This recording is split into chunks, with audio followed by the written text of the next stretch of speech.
Halo guys, gimana nih kabarnya? Pasti baik bukan? Nah, pada pembelajaran kali ini kita akan membahas mengenai kepramukaan. Apa sih itu pramuka? Kira-kira siapa pendiri pramuka dan kapan pramuka masuk di Indonesia? Dan apa sih ketentuan dalam pramuka? Serta persiapan apa yang harus kalian lakukan ketika kalian menjadi pembina pramuka? Seperti apa pembahasannya? Ini dia, Cikidon! Baiklah, untuk yang pertama yang akan kita bahas mengenai kepramukaan yaitu 1. Pengertian gerakan pramuka. Yang kedua, sejarah pramuka. Yang ketiga, metode kepramukaan. Yang keempat, fungsi dan tujuan kepramukaan. Kelima, lambang pramuka. Dan yang keenam, persiapan menjadi pembina pramuka. Seperti apa materinya? Ini dia. Latihan pramuka.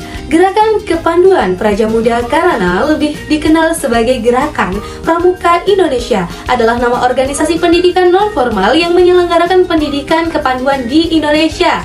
Kata pramuka merupakan singkatan dari Praja Muda Karana yang memiliki arti jiwa muda yang suka berkarya. Sejarah pramuka internasional dan nasional.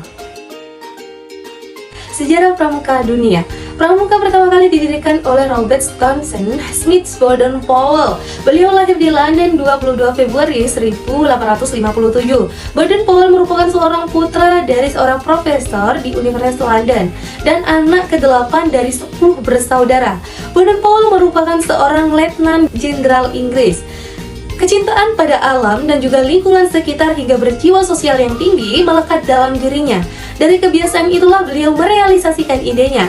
Pada awal merealisasikan gerakan pramuka hanya bertujuan untuk membantu masyarakat untuk berjiwa sosial sekaligus membantu semangat pemuda pada zaman itu untuk aktif dalam berkarya.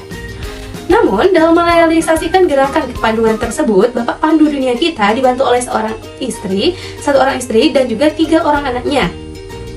Selanjutnya, sejarah pramuka di Indonesia, di mana gerakan kepanduan Indonesia awalnya dibawa oleh Belanda dengan nama Persatuan Pandu-Pandu Hindia Belanda. Namun, seiringnya berjalan waktu adanya perubahan. Barulah pada tanggal 14 Agustus 1961, gerakan pramuka secara resmi diperkenalkan ke masyarakat Indonesia. Dan adapun tingkatan anggota gerakan pramuka yang terdiri dari siaga, penggalang, penegak, dan juga pandega, di mana siaga usia 7-10 tahun, pandega usia 11-15 tahun, penegak usia 16-20 tahun, dan pandega usia 21-25 tahun.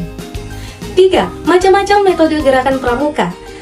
Bapak Pandu Dunia atau Baden-Powell sebagai penemu pendidikan kepramukaan telah menyusun prinsip dasar metode pendidikan kepramukaan yang tertulis dalam anggaran dasar laporan pembakuan sedunia sebagai berikut. Yang pertama, kewajiban terhadap Tuhan dan juga agama. Kedua, setia terhadap negara. Dan ketiga, persahabatan dan persaudaraan sedunia. Keempat, menolong sesama hidup. Kelima, satya dan dharma pramuka. Keenam, kesukarelaan. Ketujuh, non-politik. Dan kedelapan adalah metode latihan yang unik bagi anak dan pemuda, baik dalam bentuk kegiatan yang diarahkan untuk menyiapkan mereka menjadi anggota masyarakat yang bertanggung jawab, dan atas dasar sistem bergu, tanda kecakapan, dan juga kegiatan di alam terbuka.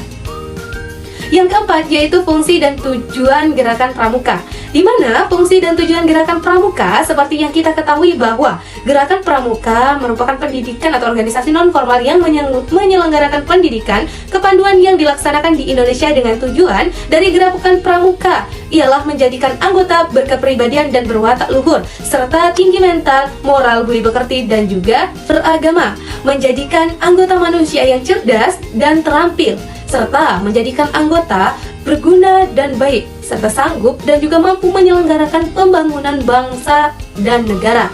Di mana sifat kepanduan sendiri menekankan dari 3 aspek, yaitu sebagai berikut.